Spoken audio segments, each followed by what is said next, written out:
The jinn have a very unique power, which is truly bizarre, and physicists who are Muslims should really marvel at this. From the story of Sulaiman and Sheba, and that is the power to transform matter into energy and back into matter again. And that's something that we are trying to figure out how to do. E equals mc squared. Energy and matter are related, we know this. And the jinn have the power to do this. How do we know this?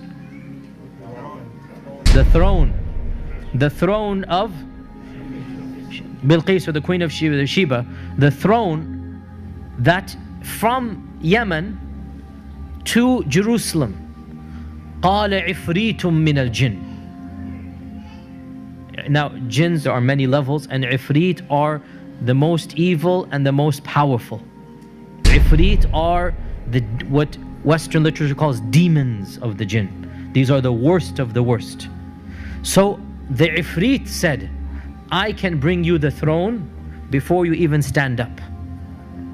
Which makes total sense, physically speaking, from physics I mean. If the jinn can go and come back at the speed of light, and this one jinn is so powerful. Now again, this is my 2 cents. It is as if Allah is saying this is the max that any jinn can possibly do.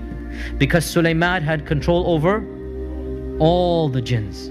And one of them said, just one, which means the rest, they don't have that power, right? So we need to put things into perspective, that the jinns are not all of them so powerful. One only said that he can do this. That was the strongest and the best. So therefore we need to understand that what is the strength of the strongest jinn that maybe we have ever seen. He can pick up the throne of Sheba. Okay, in these days a crane can do that. I'm just saying, right? It's not as if the jinn can pick a star up or the moon. It's a physical strength that we can understand. And what was supernatural for us was what? Is that to transport it. And it is well known that this throne is going to be inside the palace, that if he were to take the throne, it would not be flying in the air. People are not going to see it flying. Rather, it would disappear there and appear in front of Sulaiman, which means what?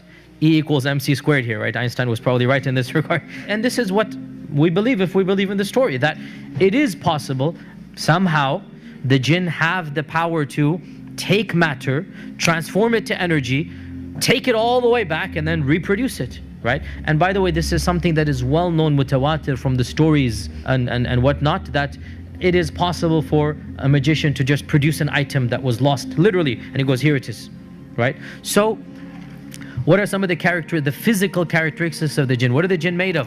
What type of fire? Smokeless fire. So if they're a type of energy, how fast can they go? Quite literally, the speed of light. Quite literally, they travel at the speed of light, right?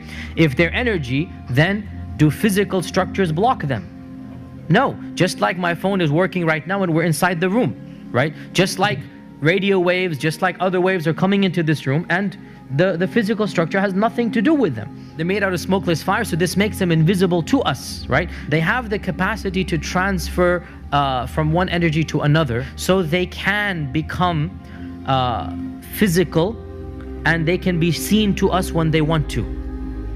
So how do they do that? In our modern vernacular, they'll simply shift into the color spectrum of light waves. What is the only energy that we can see, I should say? It's a very small window, the colors of the spectrum, right? So the jinn have the capacity to just move their energy into that level, if you like, and they can then appear to us.